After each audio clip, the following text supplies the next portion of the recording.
Welcome everyone to another Discord class. My name is Goro Fujita, and today I want to cover different approaches on how to create characters or environments and stuff like that. I probably want to do some Halloween themed stuff, so if you have ideas for characters and stuff like that, please let me know. I'm just going to create like an environment first and then create some characters to put into the environment. So there was questions from the community on like when to use lathe, when to, when to use the, when you basically questions about like when do you use lathe techniques, when do you use like the line brush to create stuff. And just giving an overview of like the best practices. Like for example, for the ground here, this is like same which will apply to the lathe that I'm gonna show later. But basically, I use multiple strokes if I want texture on the ground, right? Because I could also do this like this, right? And it looks like kind of the same, but if I turn off the wireframe here and if I colorize, the problem with Quill is like it's stroke based, right? So you can't really add texture. However, here you get like this beautiful texture, right? So this is like a way to get a really nice effect and colorizing effect into your painting. The only thing is like this is pretty dense, right? So you can always use the optimization tool, set it to max. I just hit my monitor, nice. And you can just remove this. If you remove it here, it gets like really tricky because like you can't colorize anything anymore, right? It's like a pretty aggressive fall off curve here. So here, because it's like multiple strokes, you actually don't see much of a difference between this and the high resolution model that I had. And so let me just keep going here. And then I might want to create like some wall or something. And for a wall, I wouldn't do this, right? Because unless it's like a cave wall or something. In this case, I might think of, let me try to build like a little piece of rock. I would use the line tool or something like this. And then I'm going to use the same brush, but I will just add something like this, right? So I have like a really cool block of stone here. And then maybe I do something like this. And then I duplicate. And maybe I rotate it so it looks different, right? And then you can do stuff like this. And this is still pretty efficient because I use the line brush for the center, right? So you have something like this. And then for the gaps, you can do like a line brush stroke here. Let me, something like this. And bend it. And the reason I do this is like because it's much more efficient in terms of poly count, right? And it's easy to reduce. And then if you don't like these edges, then you can just go over and make it like more painterly, right? So it disappears into the limbo, just like this. And then here, let me turn off the thing. I can fill in the gaps a little bit more. Something like this. And then I will probably put this on an extra layer just so it's easier to select. Boom. So I selected it, created a new layer, which puts this into a new layer. And then here I can now colorize it. Maybe at the bottom it's a little bit darker. Right? And because I mixed it with strokes, you automatically get like this cool texture. Right? And then let me colorize the ground a little bit. And then I'm going to move into characters right away. This is just like to give an overview of how I think when I start creating stuff, because you have to keep optimization in mind. Now, if you do something like Soda Island, right? If you do something like really elaborate and big way, you actually have to think about memory.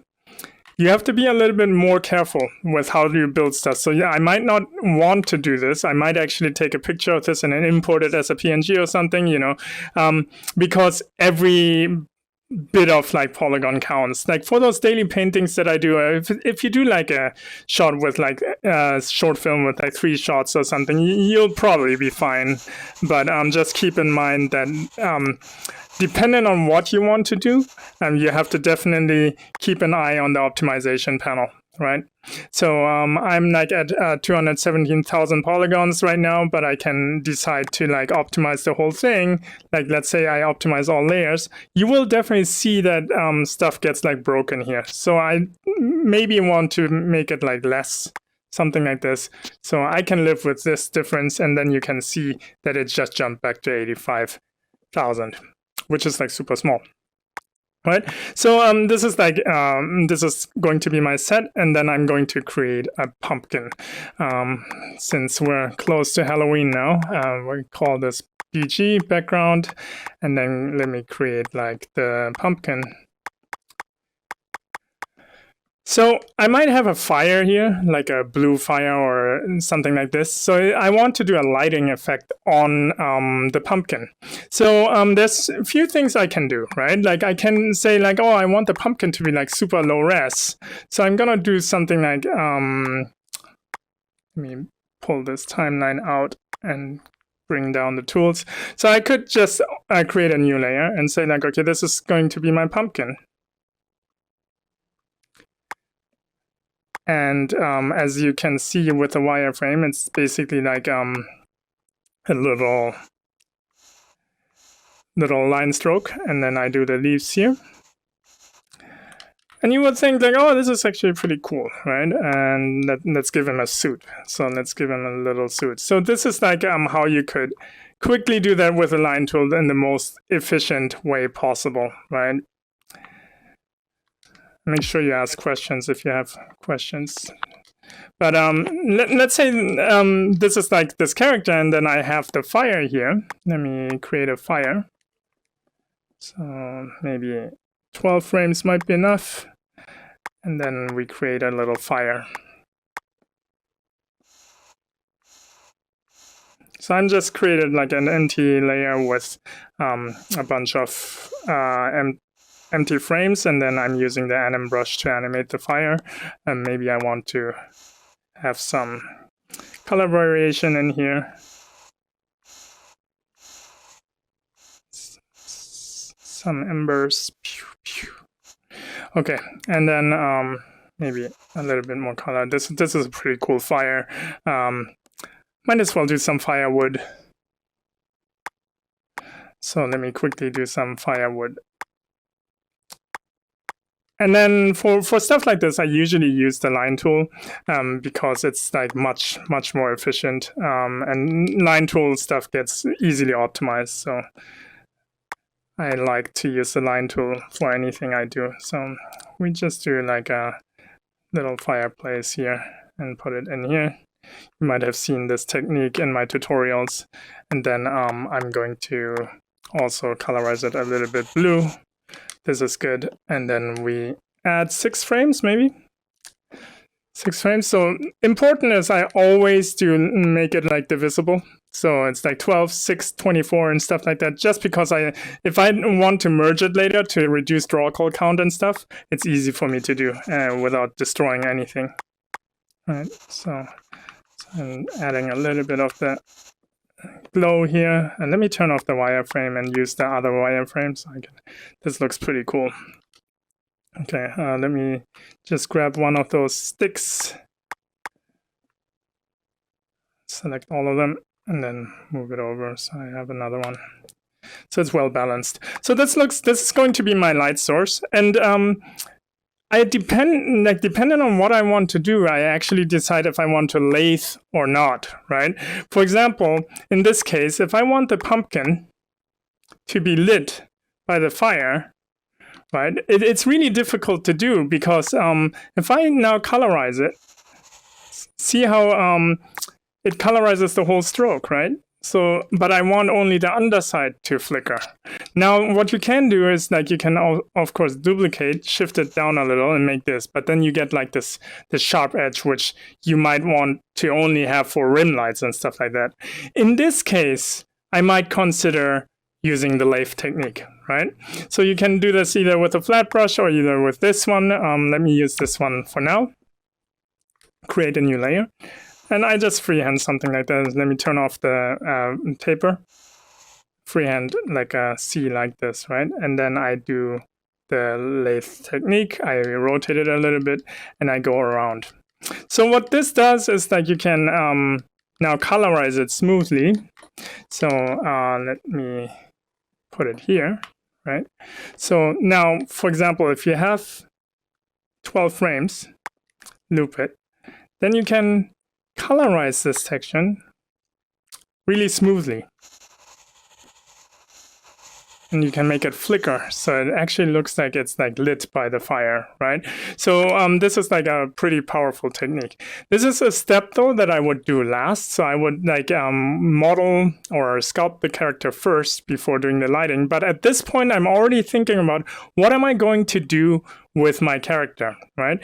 The lathe technique is also like very useful if you do. Let me delete all the frames here.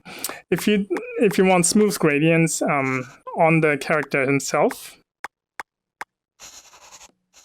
but also if you want to punch in holes and stuff like that, right? So let me. So yeah, this is the pumpkin in dark light. Maybe it's a little bit more saturated. Bring some color back. The color is too. Something like this. What you can do with the lathe technique is also like you can erase into it. So let me show the wireframe so you can see it. So I can erase into it and create like a mouth here, right? And I can erase into it and create like an eye socket here. And then what you can do is you pick the color here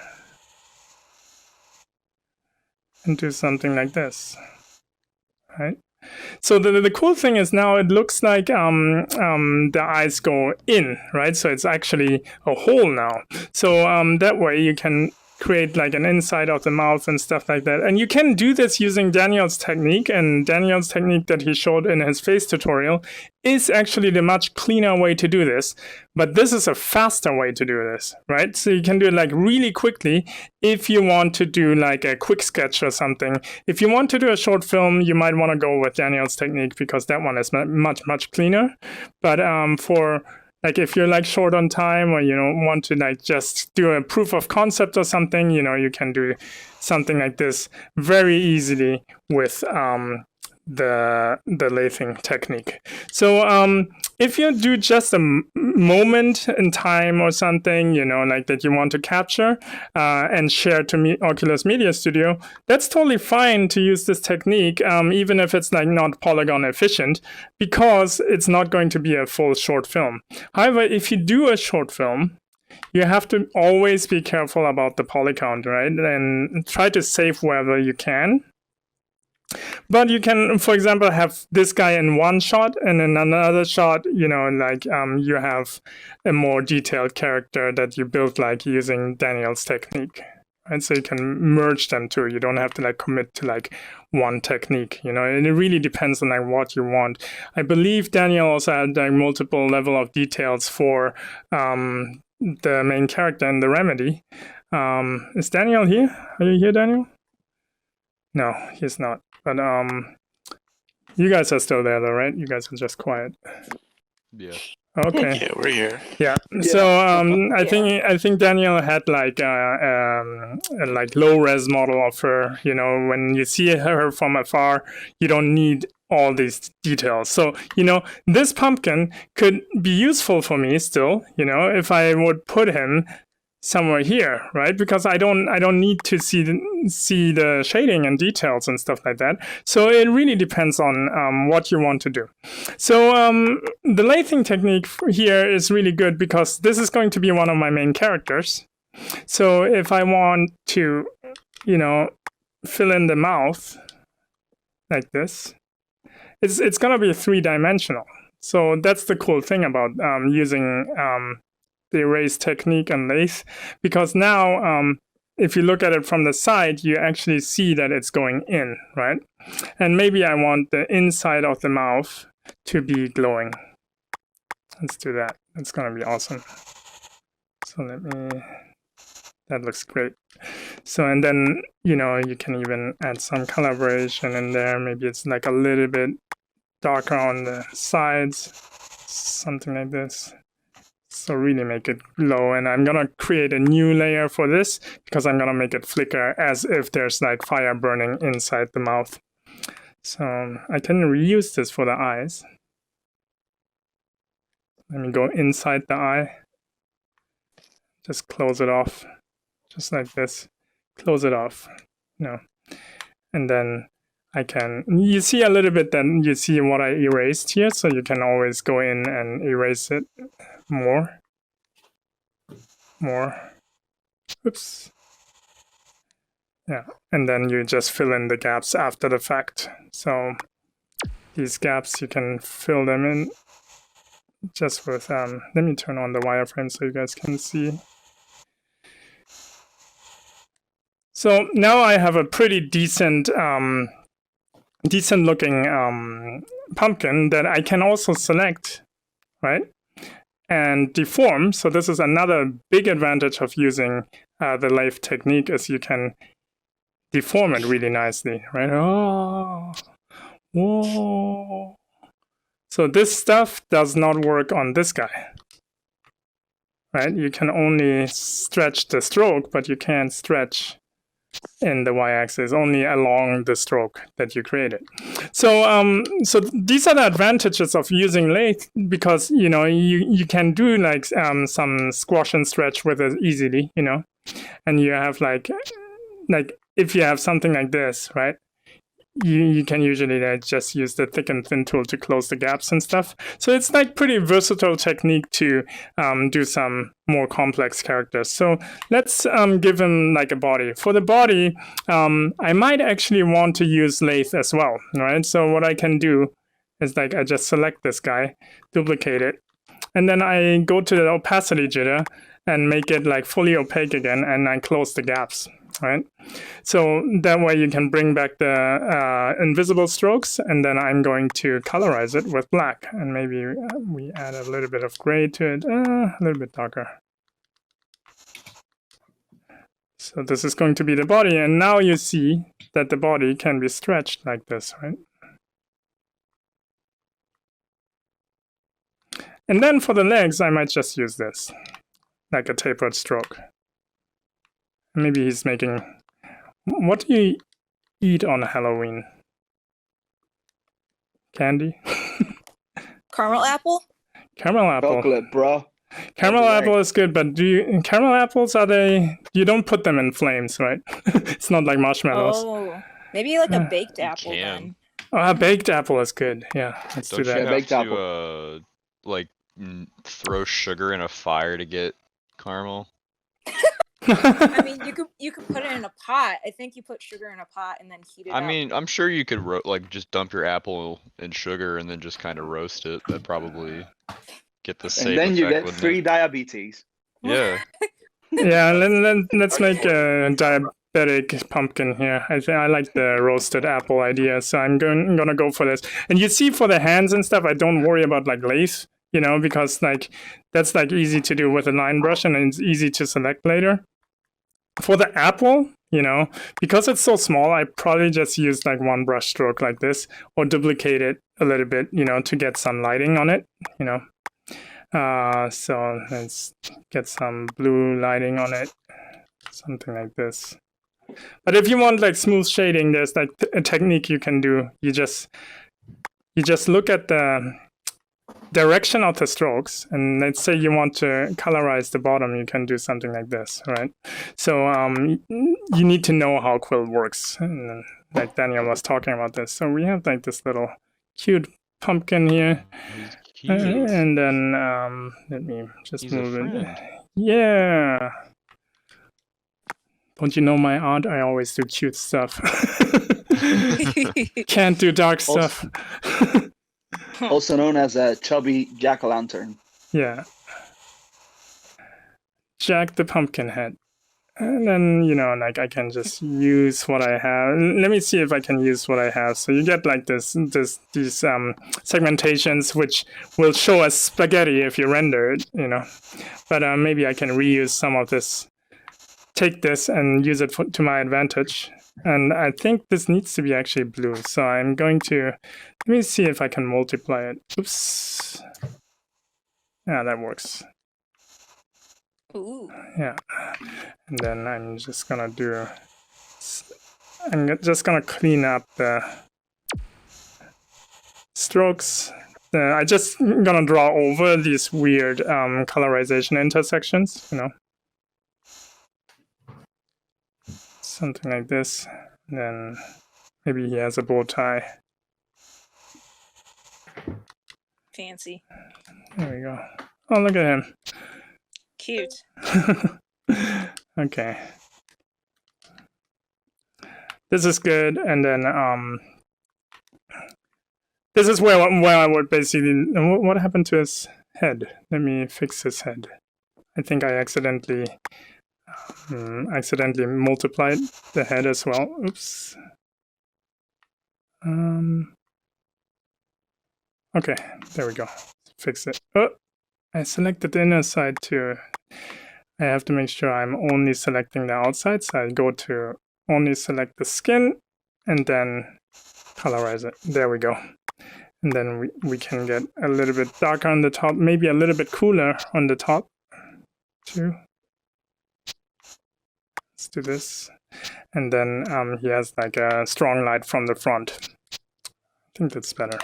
Okay, so we have the pumpkin. Any other character ideas?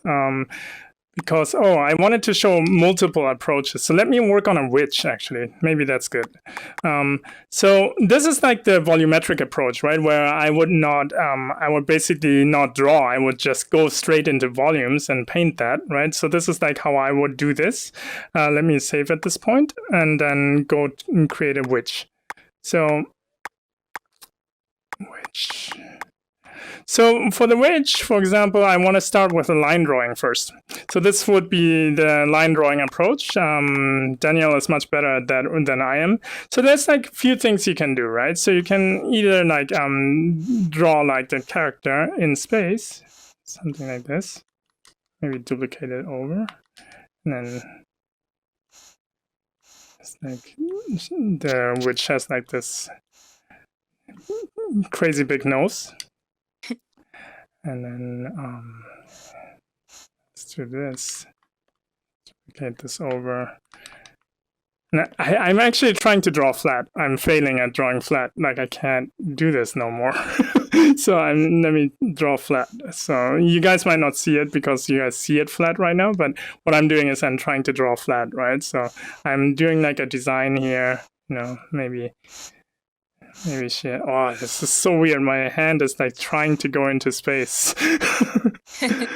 It's like a new type of problem. So let's say like this is like a phase, right? What you can do, like if you come from 2D, you might feel more comfortable to do this first. And this is like not even 2.5D. It is like literally 2D, right? And what you can do is like, for example, use the grab tool now. Select only the facial features and bulge it out, right? And then you move the strokes into space.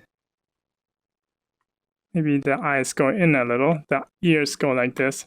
And then you create like kind of like already like a 2.5D or 3D character, right? So you can now see the outline here, you know, and maybe the chin now goes like this way. And you can start seeing that it's just becoming 2D to 3D, right? So then you, oops, let me select it all, move it up so you guys can see it. And then obviously this would become more something like this, right? And you can use the grab tool to really make it 3D. And because I moved it in space, just in space in Z forward, right? Like it will still work from the front, it will still look the same. Right, so for example, this one, I might put the pivot here and rotate it over, duplicate it and rotate it like this, right? And this is how you can create like a 3D character pretty quickly. And then you can go in and start doing the Daniel technique to build the face, you know, by following like those lines, like, you know, doing this kind of stuff where you start like building the face out of it, right? And then you create it with patches and stuff like that. I'm not gonna do this for her now because this is taking too long and we only have limited time, but this is how you could do stuff, right? And then you get like the exact shape you want. So another technique, once you are more comfortable with the 3D space, what I tend to do is I just draw in 3D directly, right? So I have like the eyes here, I have the nose here, you know, and then if you look, it's pretty accurate already, right? So I can just put the ear here, and to you, it might look like I'm drawing in 2D right now, but it is actually 3-dimensional, see? And this is like a skill set that is acquired. Like after a while, you're able to, like when you do that for like a year or two, you know, and like you really start understanding space, and you will be able to even do line drawings in space, you know, and be pretty accurate about it. So you can do stuff like this here. But my approach for this stuff, if I want to do a witch, I come from traditional painting. And for me, I think in volumes. So volumes are much easier for me to think about. So what I usually do for stuff like this is I use like a brighter color, and then I start like blocking in the shapes first. So, okay, so this is going to be the chin, and this is going to be the nose. And see how much faster I am by using this technique, right? And then I'm just like, I'm sculpting the character. Right, so let me turn on the wireframe so you guys can see better. But I do stuff like this. So this is actually the approach I'm doing my Inktober's with. Right, so let me draw this ear. I want it asymmetrical actually. So, and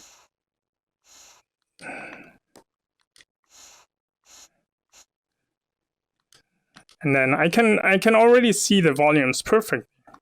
So this is like how I like to work. So for example, you know, for the hat, I might do something like this. Let me do something like this. Something like this. And then let me do something like this. No questions so far? Guess not. But let me know if you do. So let me see. So you know what? Because I want to put a wave into the head, what I'm going to do is I'm going to probably do something like this. So here I use the lathe technique. So I use the left index finger to hold the left index finger to snap the stroke, and then I create a stroke. So this is perpendicular, parallel to the ground actually. Then I rotate it, and then I do the lathe technique with snap a few times, and then I just do fill in the gaps. Boom. So now what I can do with this, I can actually bend it, right? So this is really good. And then I can put it here. This looks pretty nice. All right. That's cool. So now I see, you know, like I already see kind of the general shape of it. So I see that it's like I want probably something like this. Let me push this in a little. Make it more flat, something like this. So I don't see it. And then, you know, like if I turn off the wireframe, it will look like a white blob here. But I'm not too worried about that now because I can bring her back with like the lines easily. But this is like how I like to work. So this is maybe her collar. Let's put her here. So if I want like a coat or something, right? So what I can do is like, this is her body. So I will fill it in with like a big blob first. And then she has like the arms here. For the arms, let me see. Maybe I will do the inside of the arms first, like her real arms. And then fingers. Oops. 1, 2, 3. Then I just duplicated a few times. She has 4 fingers. Disney style. Let's give her 5. Let's be accurate. Okay, so we have this. And then either you can give her clothes, and for example, for this, I might want to use lathe again. So maybe I will use this brush now. I will use the snap to grid again, and then I might rotate it over like this. Let's rotate it just like this. And then I duplicate, let me see. Yeah, I duplicate it and rotate it over like this, so it's even. And then, let me see. Let's see how this works. Duplicate. I'm just thinking right now what the best method is. Maybe you delete this, and maybe I will thicken thin it a little bit, and then I give her the cloak. Oh, cool. Right. So maybe this will be on an extra layer actually, so I can separate them. And then you can always either grab tool it and make it smaller here. I'm just grabbing it and making the brush smaller, so you can taper it like this. Right? Maybe you want to open it like this again, something like this. Might look pretty cool. Let's see how this goes. So here I would use lathe too, because now I can do stuff like this in the wind, right? If I wanted to, it's like, wow, right? So, and you can like bulge it out, or you can put like a nice arc in the back, you know, something like this. And then if you have this stuff, you can either thicken it, get rid of it, you know, or you can paint over this. But this looks like a pretty cool silhouette already. So let me just keep going with that. But once I have this, I start a line drawing layer. And this is like when I do my Inktober, right? It's like, it's really quick this way. And maybe I will do like an eye here. Oops. Let me see what this looks like. She's kind of pissed off. So, oops.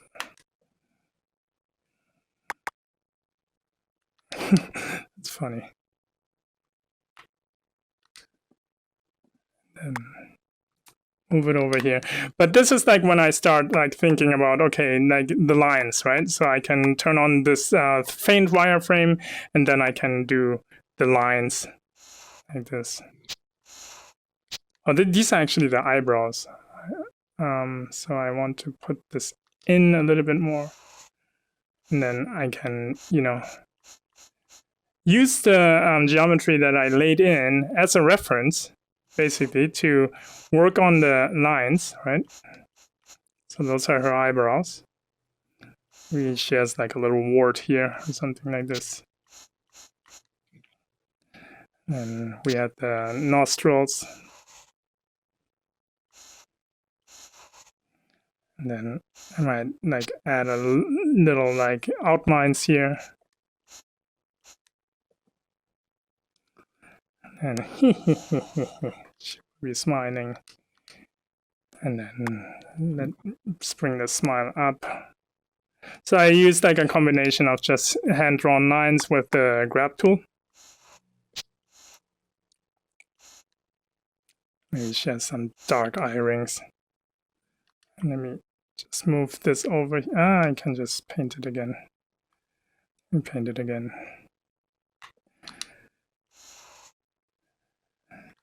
Bring this eye over.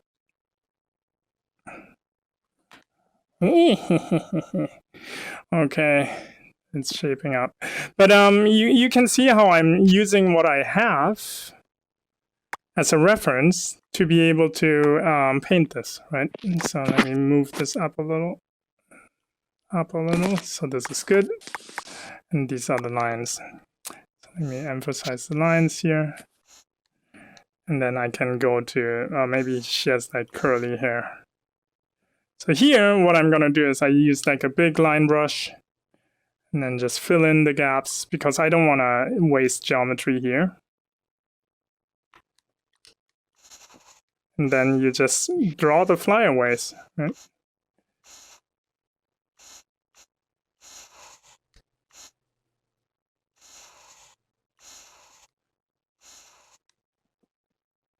Yeah, that's pretty cool. And then I do the chin, so chin. And you can also think about, oh, maybe I want like a really harsh shadow underneath the chin, but actually she's gonna be underlit, so I'm gonna wait on that for now. But we can make her backlit. So for example, for the backlit-ness, you can, let me select on all layers. You can duplicate this and make it dark, right? Let me go all the way. Something like this. Maybe I can grab tool it, make it like kind of nice. And then the top side of her head will also be dark. So what I'm gonna do is like I'm going to lift it up and make it black. So this is looking pretty good. But I'm doing like an Inktober witch, so she's not gonna fit in this, right? But I'm just gonna showing you like different types of approaches. So, you know, like if I put her here, she's gonna be not working properly. But that's that's fine for now. Okay, so this is like basically how I do my Inktober's. I usually work for volumes, and you can see that in this case I'm actually not using the lathe tool because I'm not planning to paint on top of her or like do the lighting on her, right? So let me quickly do the same thing with the lathe tool, like how I would approach it. Let me grab the pumpkin here, move it over. I'm gonna put this into the witch layer, and then I'm going to, because this should be about approaches, right? So let me just bring this opacity down.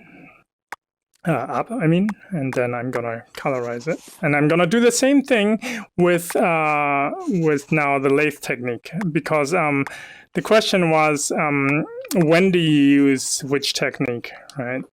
So in this case, I might want to start with a lathe and create the overall shape.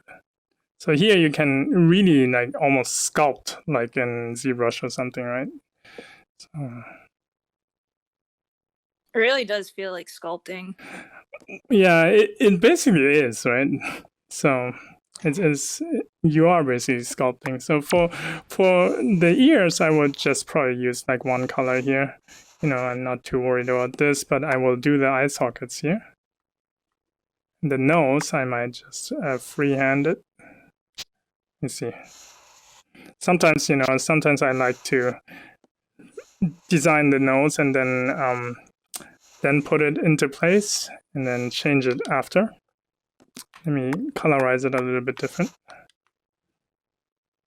See what it looks like. So like this, and then she has a very pointy nose.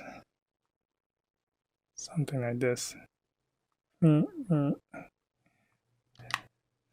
I want to keep the painterliness of the painterly effects. I'm not gonna bother to make it symmetrical or anything, right? So this is the skin, and maybe the skin gets like darker on the top because she will be lit underneath, and then I want to make sure, you know, the lighting kind of works. So this is a pretty good value. And then for the hat, I can actually probably pick this hat and reuse it. Come over here, and then let me remove the lighting layers. This one is hard to select, but that's fine. So let me just make it gray. I can actually select it, I think, like this. Perfect. Okay, so let me make it one color first. And I can reuse this here. And in this case, you know, like the head will be lit from the bottom. So in this case, I'm already thinking about how I want to light it? You know, what do I have to do with this witch? And then I would probably duplicate this, but put it on an extra layer already, right? Because then I can light it up blue, right? And I can make it flicker layer. So this is like gonna be my light layer. So you have to always think about like what you're gonna do with this. But all the colorizations and stuff I usually do last, because that way I can keep the original untouched and really adjust the lighting when I get there, right? I'm just building the assets for now. Okay, let's go to the skin layer here, and then I'm going to just add the neck, and you see it's like about the same silhouette. The chin should be a little bit pointier here, so I can just quickly use the grab tool, and you can see like I get kind of the similar effect with the volume technique. Right, so you don't do the line drawing here. I'm doing like an approach where I go straight to volume.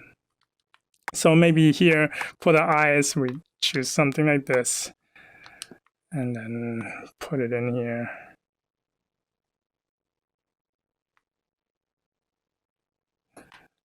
And then we can go back to this layer and maybe bring. Let me keep the eyes on a separate layer.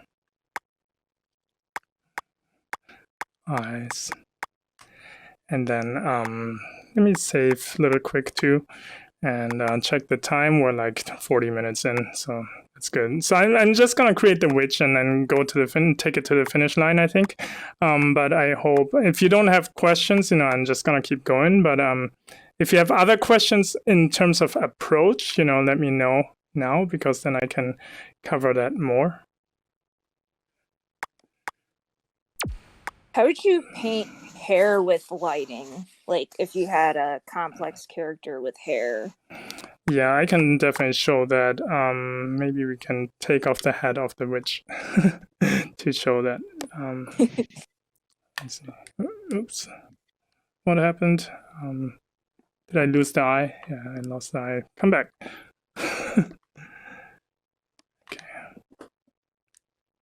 This is pretty cool.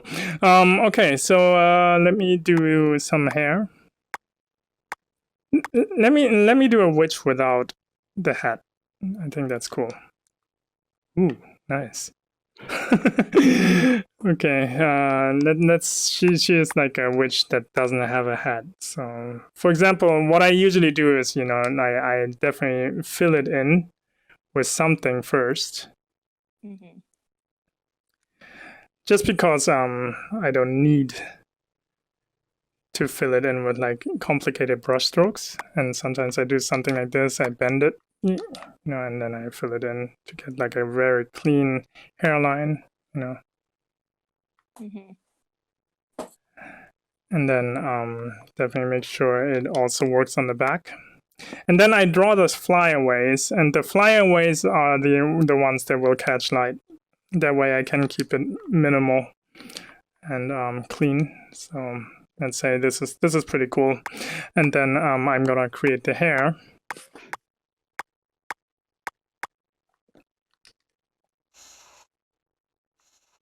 Maybe she has something like this.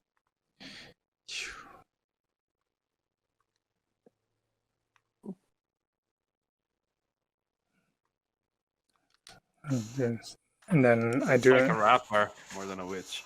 A what? A rapper? A rapper? Or Medusa. Yeah, witch. Medusa witch. Yeah, I actually like the messiness of her hair. So let me do. Both have questionable fashion choices. Yeah.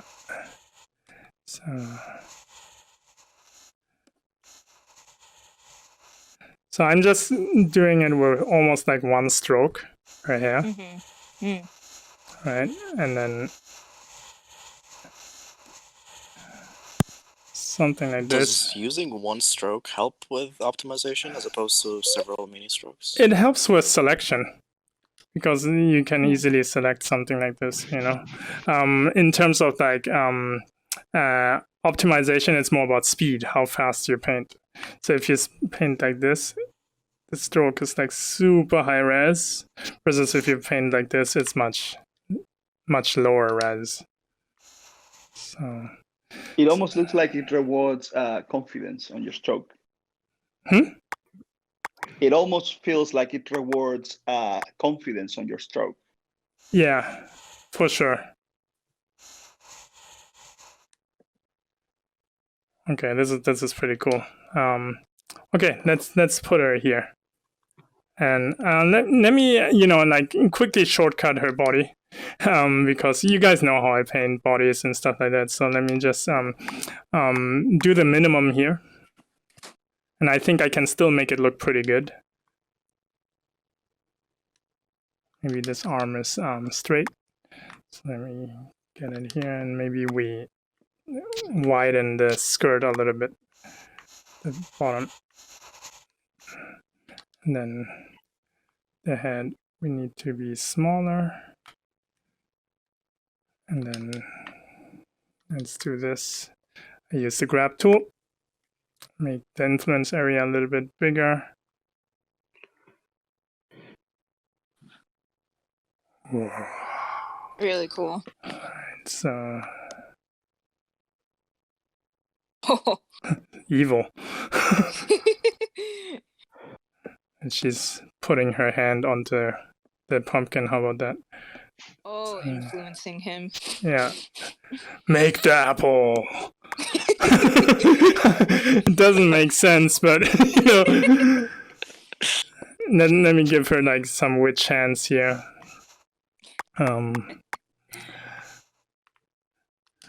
But we always need a little bit of story, right? So just make some story here. Like, okay, we have a nice hand here. Oops, the thumb looks a little bit weird. Something like this.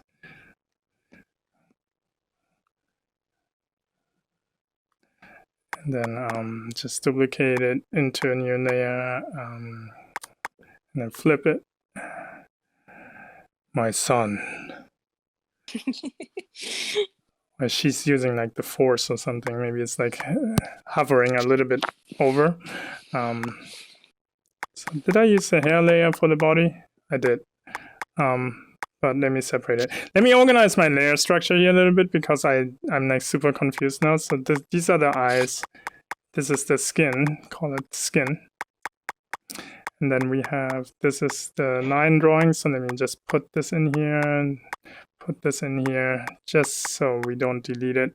I don't know what this is. Oh, the neck. Let me just move that in here, and then this is the body. And this is the other witch. There's still something here. Let me make sure to separate this, whatever this is. New layer, and then I put this into the line drawing. This should be okay. So let's put her here. Oops, there's still something in this layer that I want to separate. Okay, I think I got it. Let's put her here, but then hide it. This is the line witch. Maybe she comes from another dimension. Oh, that's pretty cool. Like, yeah, we need like a little kettle here, and then there's a whoa. Or she's like looking from the other dimension. That's actually a super abstract thing. Let's do that. It's like super weird. Nosy dead Sure. neighbor. Yeah, so let's just put her into a mask. That's gonna be awesome. So, what happened? So I want to do this. Let me do this real quick. You should probably save. I already saved like not too long ago. Yeah, but thank you. Wow. Oh, through the looking glass. Yes, and then I'm just gonna cover up the rest. just like this. And then when I make the background black, you know, like it looks like she's gonna come through like a portal. Let me make sure that's looks like this, and then the Lion Witch. Wow. We need some hands as well. So, oop. Did I do the hands for her? No. Okay, so quickly do some hands. So here, you know, like I love to do this stuff with the line tool because it's like so fast. You know, and then you have like a hand here. Wow.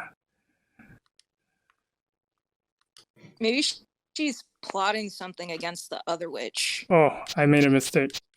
I completely messed up. I might not have the undo steps for this, so let me just see what happened. Oh, I used this. You know what? Can't get it right, but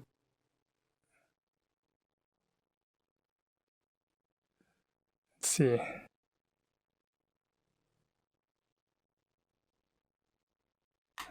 Good enough. Eyeballing it. Eyeballing it. It's all good. This is just what happens live. Where's the hand?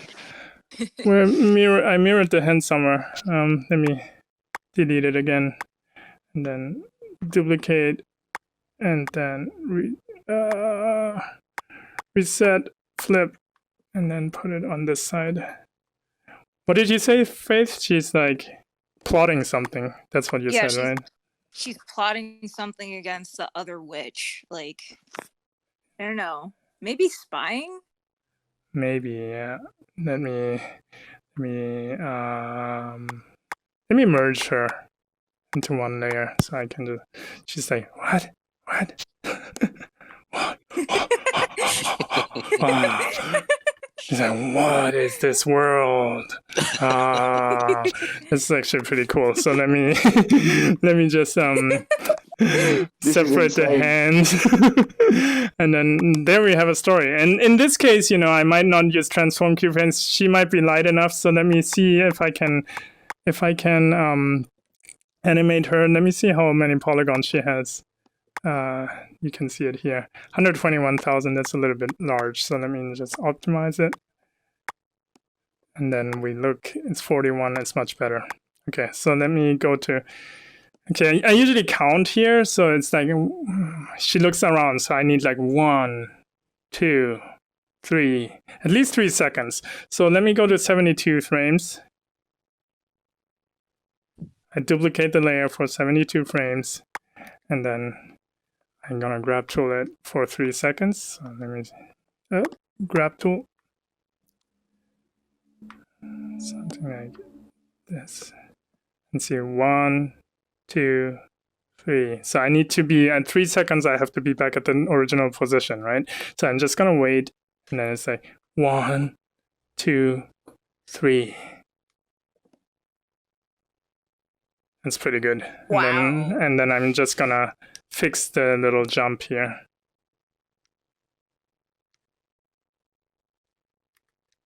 I hate that part.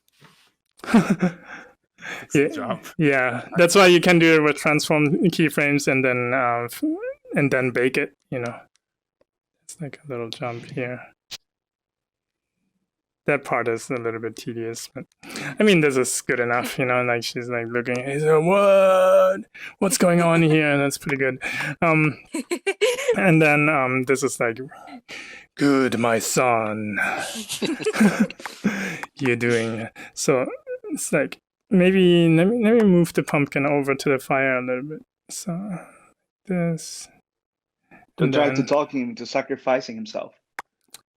No, he's like, make the apple. Remember? Make the apple. Yeah.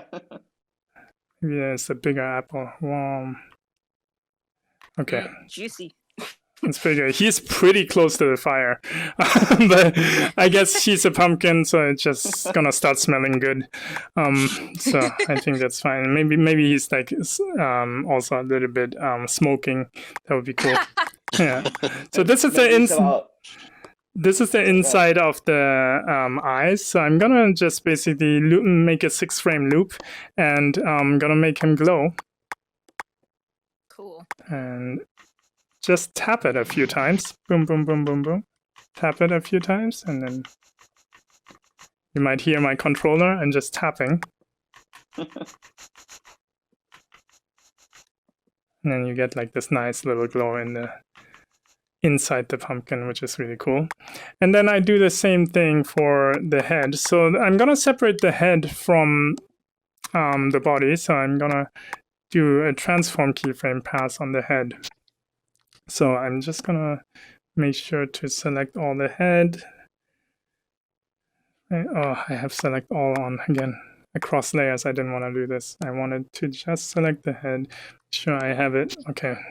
And then now the head is, if I put the pivot here, I put it here. Yeah, he's popping his head.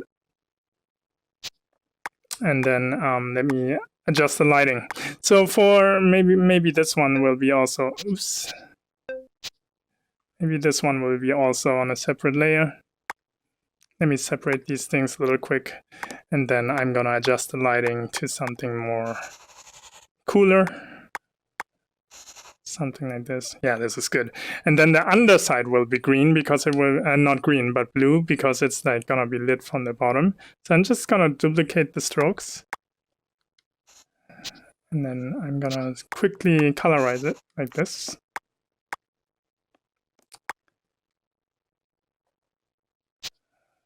Come on. Oh, I selected the whole thing. Let me do it on a new layer because I want to like let this one flicker as well. So this is the lighting layer. So I make sure it's like underlit. So move it down a little. And let's see what this looks like. This looks pretty cool, right? And then I need the head. So for the head, I like the lighting already. It kind of works.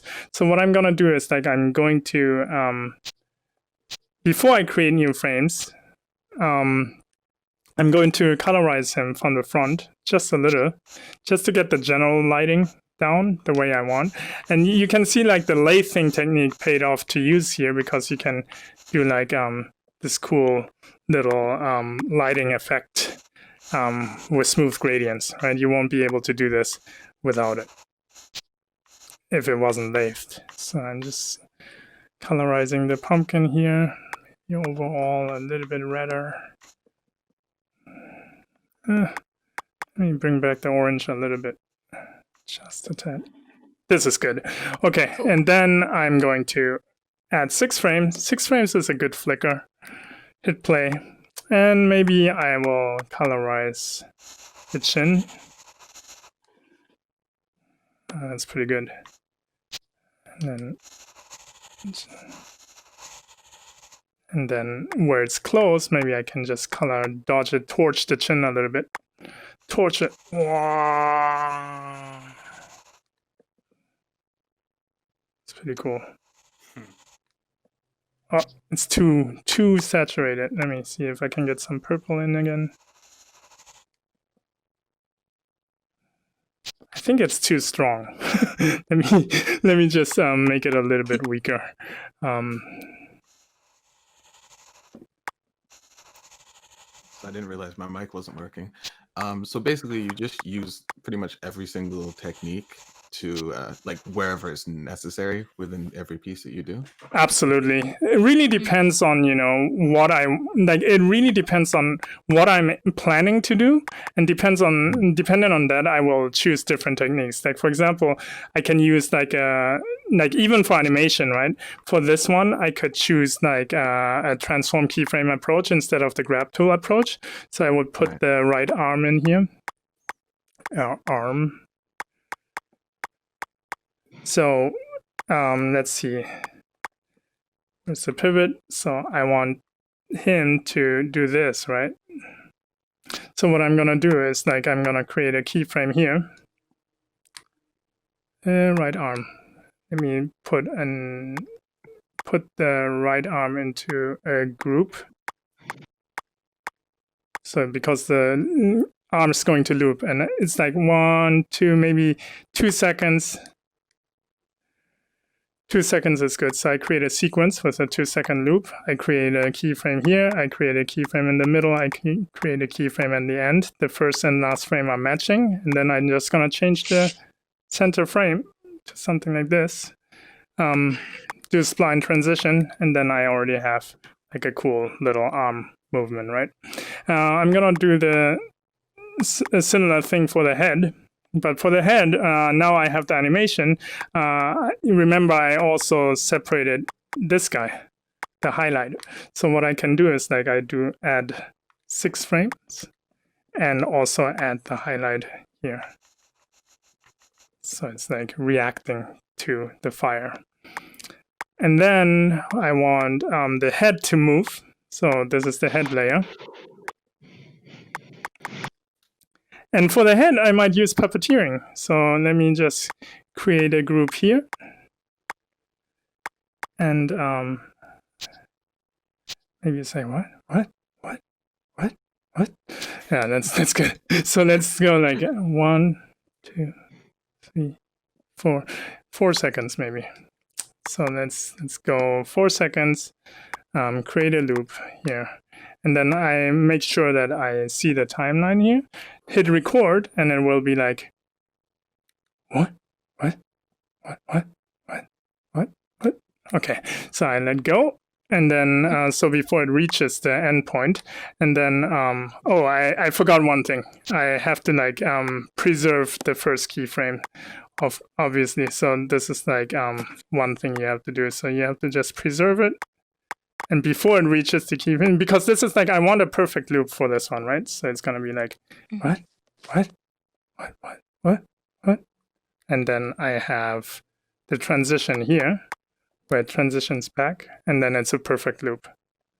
Right? And then to get a little bit more randomization, you can even, this is like what David Hernandez was showing, is you can nest more animation. So like I did the side view and the left and right movement of the head, and now I can do the up and down movement of the head at a different rhythm, right? So for example, I do like hit play, and then I'm like Okay, so now what's going to happen is it looks like really cool. But you see there's like stepped curves, so I'm just going to make this all linear. You have like this really organic movement, which is really nice. So his body needs some lighting as well. So remember, like the body was actually also lathed. So I can, in this case, actually should work with 6 frames. I should be able to colorize it, color dodge it like this. And there you go, you're already done. Oh, cool. Right? So this was like really, really fast. And then let me see where the apple is. The apple needs some lighting as well. So in this case, I can just use this layer, make it 6 frames. And then now it's like, it could be hard. Actually, it's easy to follow the hand. And then let me just make the saturation a little bit weaker. And then you have this, which is cool. And then I want the hand, actually, the arm. Where's the arm? I'm just gonna rotate the arm in a little bit more and make sure it doesn't set. It's fine when it sets only 1 keyframe, but I'm gonna rotate, delete turn off the recording. I can just put it here, and the animation will be preserved.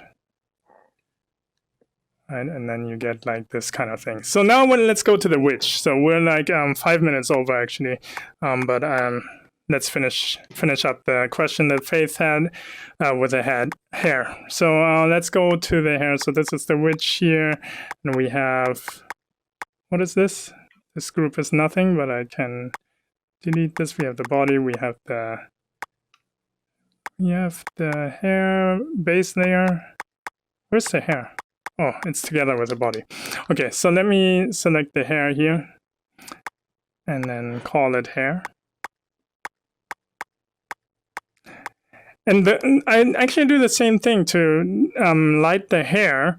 I just duplicate the whole layer, and then move it down. Move it down ever so slightly, move it out. Oops. Just freehand it. And then I colorize it. And see what that looks like. Cool. So I have to move it down a little. So I get the nice intersections. Ooh. Yeah. Let's see. Oh, cool. So this should work. It keeps blowing my mind how quickly you can put things together in like literally a matter of minutes. Yeah, that's the thing. Yeah, ask me to do that in Maya and takes me like months or days. It's already breaking my brain. That question. So yeah, and then I'm just gonna make her face a little bit bluer. So and then maybe she's looking at him. So ominous. Yeah. I think she's like looking into the limbo right now, so it doesn't work. So we have to make sure that she's like looking at him to make it more intimidating. You don't know what she's doing. So let me put everything in here. Okay, this is the head, and then I'm gonna put the head. So this is the head loop, and this is the head. That's how you make pumpkin spice apple. Exactly. By using a pumpkin as a slave.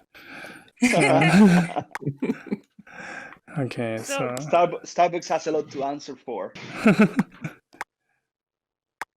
What are you gonna title this, Goro? Help me.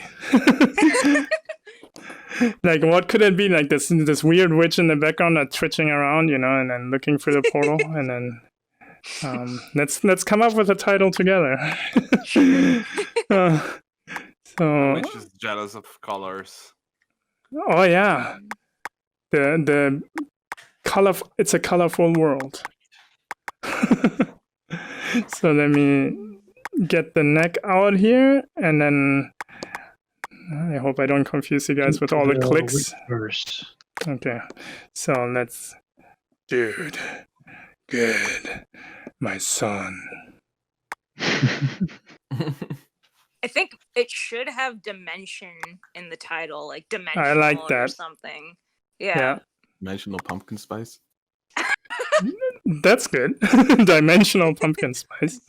Dimensional pumpkin spice recipe. Maybe. Yeah. No. Or interdimensional. Or the multiverse bakery. It's already taken. I like it. The multiverse witchery. Witchery. The multiverse. Witchcraft. Dimensional witchcraft. Is that Daniel? Oh, it sounds like his When did voice. when did you sneak in? I had to do some babysitting in the morning, so Because I was talking about the remedy, because this class is more about approaches on when you use like lathing technique, when you use like the Danielle approach, you know. And I was talking about how you also had different detail level models for certain shots, just to save some polygons. You know, if you don't see her close up, she would be like much lower res, versus when you see her close up, you would do a more detailed model, right? Yeah. And so I was talking a little bit about that. Cool. Yeah. So Daniel, would you say it should be called interdimensional witchcraft? I think I said something like multidimensional witchcraft. Or metaverse witchcraft. Multiverse witchcraft. I think I said. I think that could be a cool title. Yeah, multiverse. Yeah, I need some background elements though, but I'm just gonna finish off the witch little quick. So we have the skin layer here. So I'm always like doing a little bit of the coloring already first, before I add the animation to it. So you know, I already know that the lighting is kind of working, you know, so this is like pretty cool. Might be a little bit strong. That looks amazing already. Thank you. And then I think it's gonna look better when I make it dark because this is like Ooh. Yeah. like this, you know, this is pretty cool. And then now I can animate the skin. So I'm going to add 6 frames, loop it, and then I think the nose, I'm just gonna add 6 frames to the nose as well. I keep the nose separate, and then maybe I just dodge a little bit and then just tap it a few times. Nice. It's too saturated, so let me get a little bit more desaturated. So this is good, and then I do the same thing for the skin here. Cool. Yeah. I find this so helpful. The lighting classes. Oh yeah. Let me do one thing. I'm gonna select it all, and then I'm going to add a little bit more more blue to her overall skin tone. I did have Oh, a question too about much. puppeting. Yeah. When you puppet, is there a way to kind of have an anchor point, or do you just grab it at like the base? No, you mean like a pivot point that you can grab? Yeah, but Yeah. if you were to freehand, like move it around naturally, like a head turned sideways, back and forth, would you be able to have a point where, like a pivot point? Only with a grab tool. So with a grab tool, you would be able to. Well, it's freehand. I think I know what you mean. So basically, if you have like a stroke like this. Where is it? Yeah. So what you can do is like changing the. So you go to the transform, right? Layer transform. And then you can put the pivot here, and then you can puppeteer this. But you won't be able to free transform this, but you can create something like this. Otherwise, you can do something like, you know, to use the grab tool and you put it to full on strength, and you can grab the whole thing, right? So what you can do is to put your hand where the center, so where the center is here, where the bottom is, and then you can grab it from there and rotate it, but then it's still moving around, right? But you can do a lightsaber fighter, something like this, right? Or you can do the same with just like grabbing this and do the same, but you know, you can only move one axis at a time. Right. Yeah. Cool. Thank you. Yeah. Yeah. Okay, so let me finish the body a little quick. Where's the witch? The body needs some lighting too, so I'm just gonna, she's not gonna move much. So I'm going to just select all of it, duplicate it, move it forward in space, and then just add a little bit of lighting. Oops, too much. Let me put it on an extra layer, the highlight actually. So this is good. Something like this. Yeah, this looks pretty good. And then I just move it out. It's like quick and dirty. So it really depends, you know, like I would not do this. Like if I would make a short film, you know, I would be more careful about design and stuff like that, you know, but for this purpose, it's about selling an idea, right? And in this case, I don't worry too much about if it breaks or if it doesn't look like exactly the way I want, you know. So this is like pretty cool. I think the skin tone is a little bit too warm, so let me finish off the skin tone here. A little quick skin.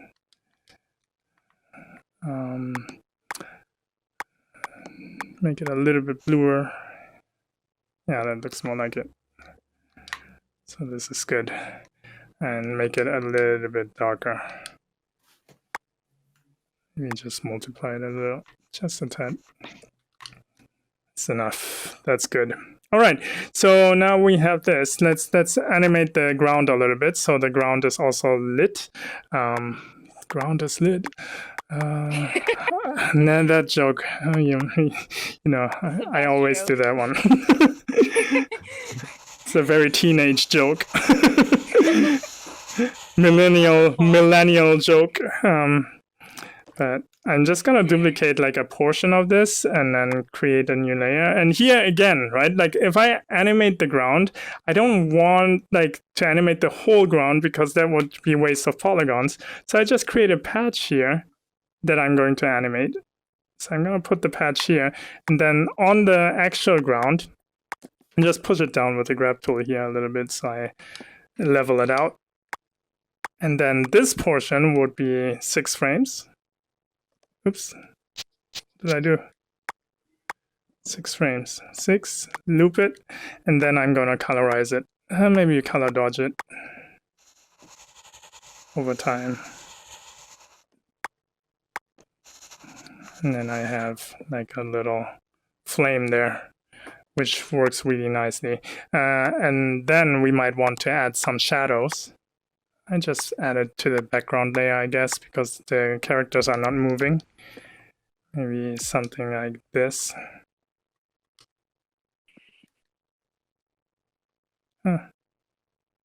Just like this. And then let me do the same thing here. So I'm just gonna draw like a little shadow. Cute. Maybe it's a longer shadow because it's like a pretty low angle here. Oops. Something like this. Let's see what that looks like. I'm gonna be super rough here. Ooh, that's pretty cool. Okay, so let me... I like that the room is not like completely dark, but she's like, because I think if I make it black, you might lose the characters a little bit. I think, you know, I think it's pretty good. Let me see, let me think about this a little bit. I kind of like the gray.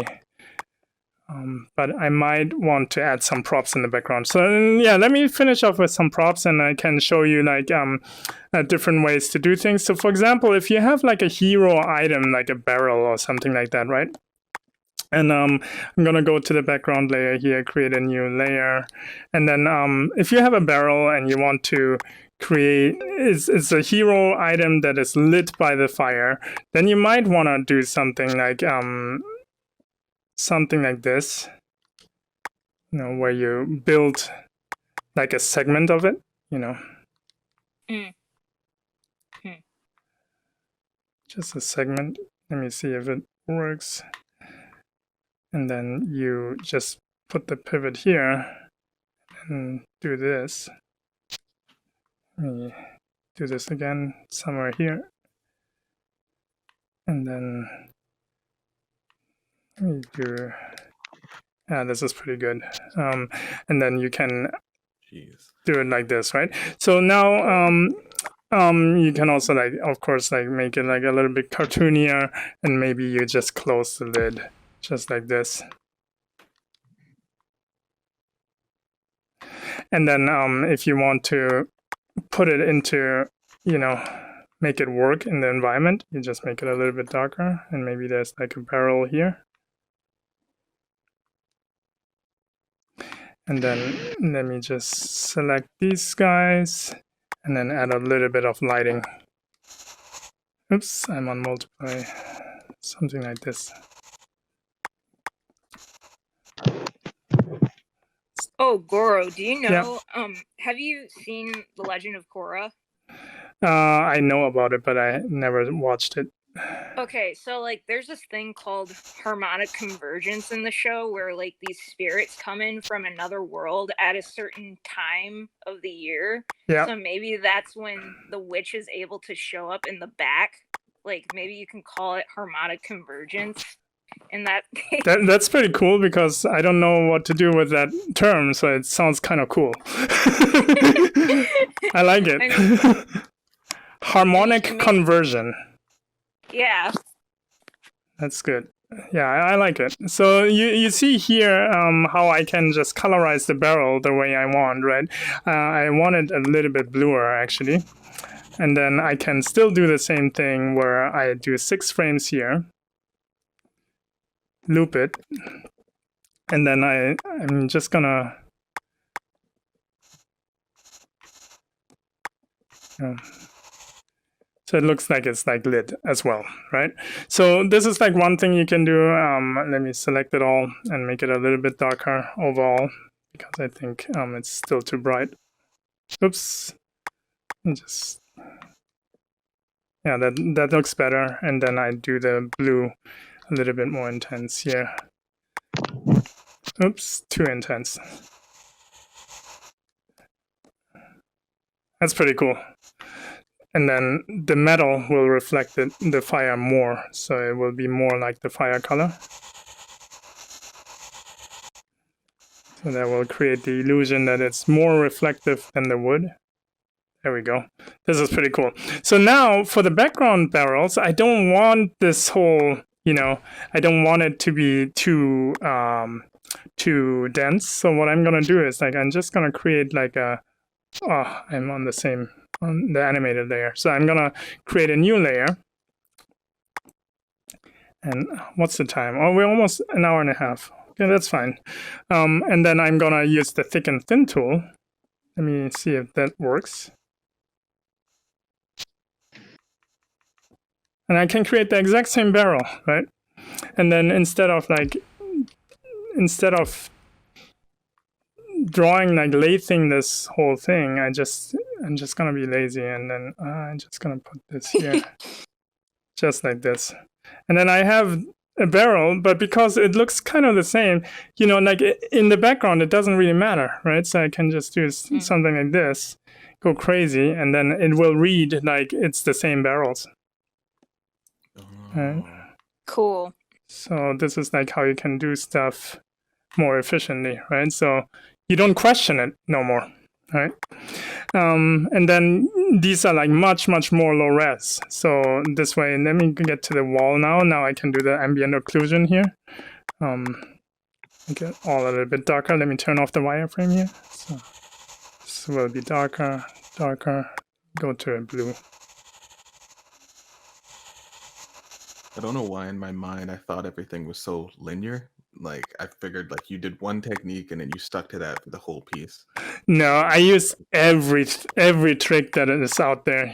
This is always the way I do it. This actually looks really cool. I might actually go all the way dark on the edges, so it just kind of bleeds in. That might look really nice. So just like this, and let me turn off the grid. Yeah, I agree with that as well. If I think it's good to know all the techniques, and then choosing where it is good to use which one, depending on the scene, and yeah, I think it's a good strategy instead of using this one way. Yeah, it's super powerful because you can, especially if you design for mobile, you cannot avoid that type of stuff because you have to make it perform on mobile, but you don't want to sacrifice the look of it, and then that is always the key. So I'm just gonna make the whole environment a little bit more blue. Oops. This is really starting to look like a play set or something, I'm thinking that too. on the stage or something, Yeah, totally. It's really cool. Very theatrical lighting. And I like how the black and white, which you could only see the impression of the window she's looking through instead of physically seeing it. Yeah, so yeah, exactly. It almost looks like there's the frame is just indicated, right? So yeah. So let me go a little bit towards If you screen. were to soften the edges of the mask, would you just use the eraser? And say that again. If you were to soften the mask, the edges of the mask, yeah, would that be possible? If you use the eraser or something? Not with the eraser. I can show you how I would do this after I have fixed this. Let me fix this a little quick. I want to make sure that this matches, and then I will do the dodge again.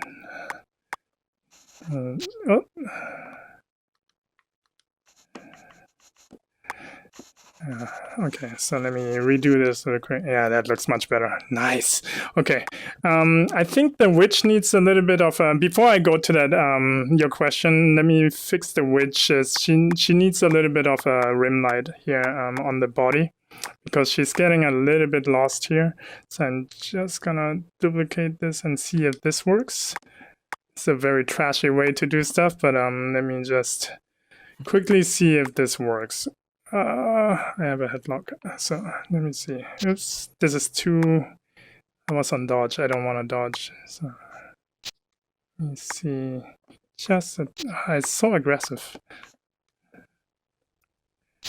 Maybe some purple. Let me see. It might look just a tad of a rim light, and then move it in. Just like this. I don't need the hands actually. So for the hands, I'm just gonna delete the hands. Let's see if this works. I'm just trying to get some. Maybe I do like a harsh moonlight or something. Let me see what that looks like. At this point, I'm just experimenting a little bit. Make it a little bit bluer, but it's blue against blue, so it might not work well. But let me see.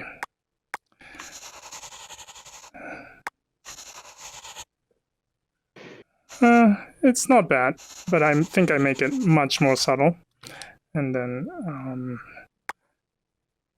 think the arm needs also the same rim, so I make sure to grab that arm here, move it out, and a little bit of rim light.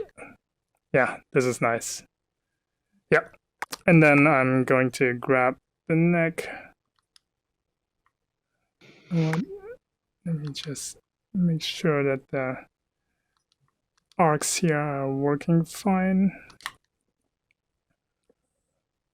Yeah, this is good. And maybe I will do the highlight here. Where did the highlight go? This one. I make it a little bit darker on the bottom. Okay. Good. All right. So to make like a soft edge for that, I would just do it like this. Let me see if this works. The thing is like let me change the background color so you can see it. If I were to erase this, right, then it would look like this. Because I used like really big strokes, you won't be able to do it, right? So then that is a problem. So in order to do this, I will probably try to do something like this, and I don't know if it's going to work. I'm just experimenting. So I'm just gonna do this. Something like this, and then duplicate it, rotate it over. Oops. Duplicate it, rotate it over like this, and then do this. Just the lathe technique. And then I will probably use the eraser tool. Yeah, and you get like a nice blurry thing here. And then you would be able to, let me see if I can do this. Let me put this on an extra layer. It's already on an extra layer, I think. That's the mask. Okay, I have the mask. So call it mask. And then I have the new mask. The new mask. I put it here. Make it black. Make it black and then move it into place here. And then hide the mask.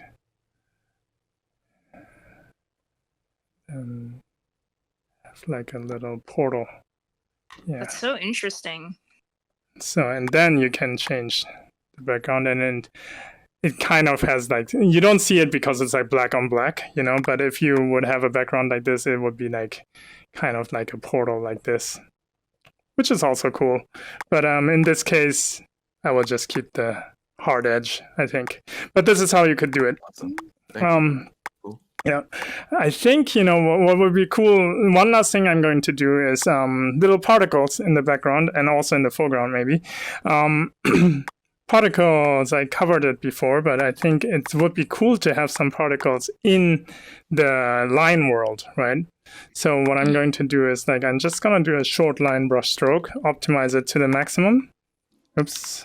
Let me do a one line brush stroke, optimize it. That's perfect. And then I'm going to put this in a group and then move the pivot here, and then I rotate it over okay, let's do 1, 2, 3, 4 seconds, maybe 4 seconds. I'm always counting, but 4 seconds, and it moves over here. So we have, why did it disappear? Where did it go?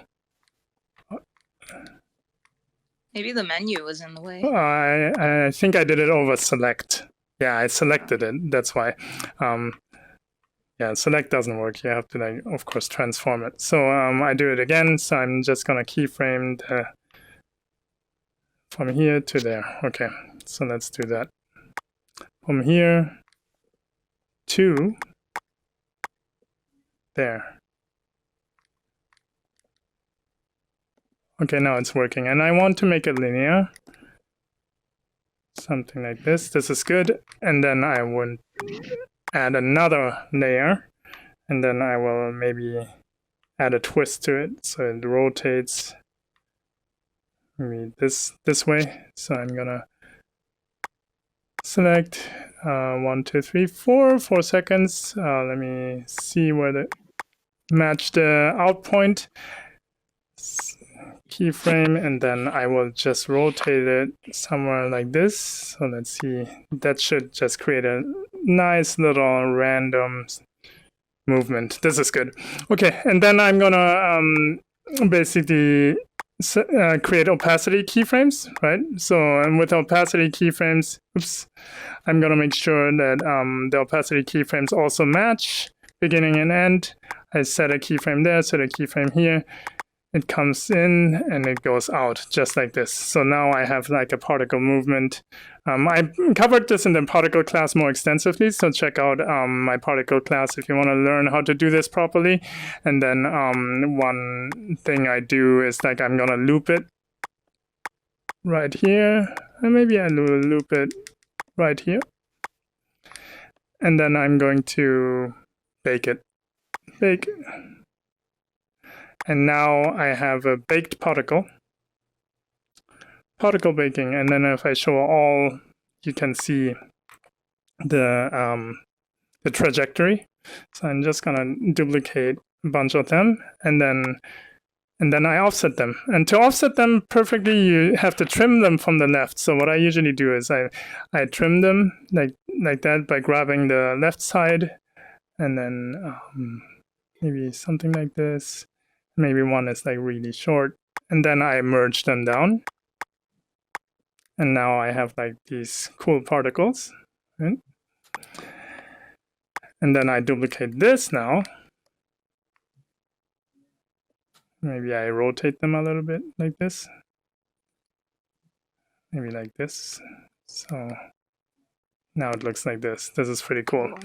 And then I offset these guys now. And the reason why I'm offsetting them, trimming them, is because when you merge them, it maintains the offset. So if you would just offset it like this, it will think it's the same offset, so it won't be able to, you won't get a clean offset, it will just look the same. So now we have this, and we just put it behind her. So it will look like she's looking from somewhere. Oh, cool. So let's see.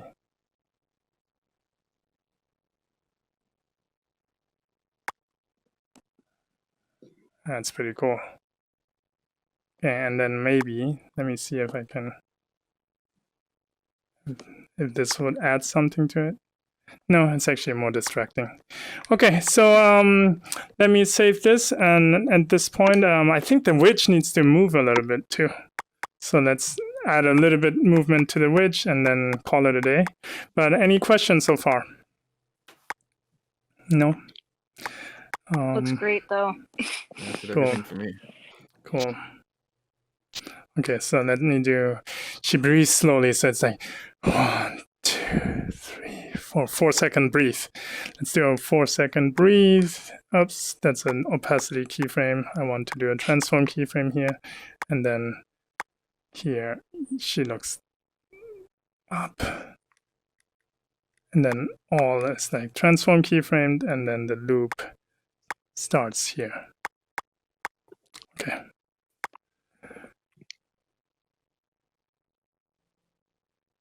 Too slow. Let's do a 3-second breathe. And I think she's moving her head too high up, so I want it to be subtle. So let me fix this so it's not as aggressive. Ah, that's cool. But I think what I can do is let me bring the particles in.